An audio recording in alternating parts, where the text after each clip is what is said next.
This is a fictional mindbender. The other night, I was rewatching Avengers Infinity War and Endgame.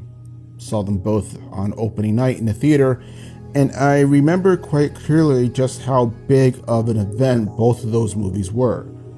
Actually being part of a literal cultural milestone, a part of history. And it was easy for me back then to get caught up in the moment, and rightfully so.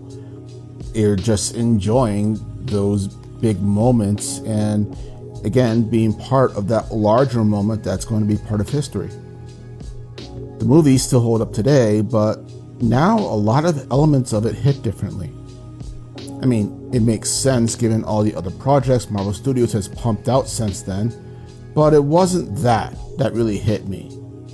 It was within the context of both movies, starting with towards the end of Infinity War when Doctor Strange makes his famous prediction of only 1 out of 14 million probable outcomes is guaranteed victory against Thanos.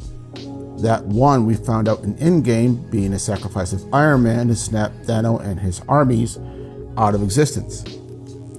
However, what hit me was that Doctor Strange was actually wrong, and the reasons why being right in front of my face the entire time. The Avengers actually had several points where they could have beaten Thanos that didn't require the death of Tony Stark. And those moments were the destruction of the Time Stone and the Mind Stone. If you recall, Stark and Strange get into a dick measuring contest, arguing over how to beat Thanos, and Stark points out the obvious. If this guy was such a massive threat, then destroy the thing that he's coming for. Destroy the Time Stone. But Strange refuses, despite his adamant demand that they defend the Earth, being that defending the Time Stone was part of his quasi-religious duty to protect it at all costs as being the Sorcerer Supreme, despite the fact that, objectively speaking, Stark was entirely right. And had they destroyed the Time Stone before Thanos arrived, then regardless of whatever outcome happened afterwards, Thanos would never have been able to make use of the Infinity Gauntlet.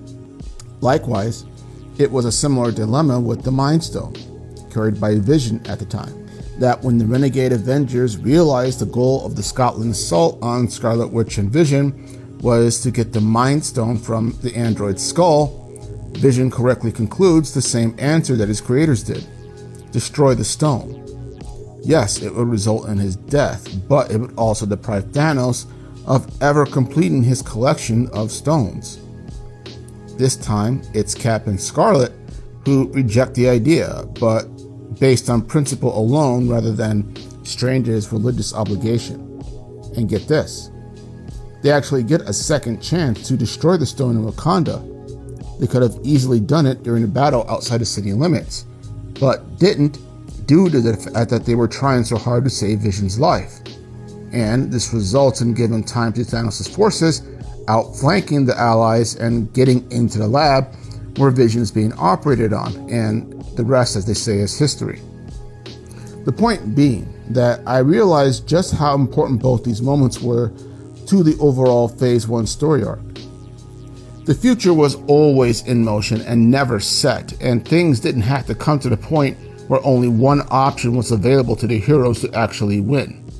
However, once the heroes had locked in on not doing that option, destroying the stones, then it became the 1 in 14 million at that point, but only after that point. Essentially, it was the good guy's own fault, not even Star-Lord and just the Avengers' fault, that Thanos had secured the victory in Infinity War and laid the groundwork for everything else that happened. What's more, it was a clearly avoidable outcome, but their own egos got in the way. Similar to what happened in Civil War, both factions were unwilling to compromise, which, though honorable in its own way, also becomes a fault when the stakes become so high, i.e. half of the entire universe. Stark and Vision were correct in pointing out this fallacy, that Strange and Cap were willing to gamble the lives of the entire universe on their own morals and essentially their pride in those morals. That they were happy being on the moral high ground of history, as it were. And in my opinion, Thanos essentially still wins at the end of Endgame because of this fact. Because, like Zemo, he forces what happened with the Avengers to become something other than what they started out as. The final battle in Endgame wasn't over justice or saving others as the heroes proclaim, but because Thanos embarrassed them, made fools out of their moral high horses, and handed their asses to them. It was a superpowered, giant-sized grudge match. Thus, it seems fitting that after the battle, the Avengers eventually disband, because they weren't really the Avengers anymore. And what their greatest strength was believed to be, or perhaps may have been, was now recognized as their greatest flaw, and the consequences that came with that. But let me know your own thoughts below, and this is Fictional Mindbender. Have a good day.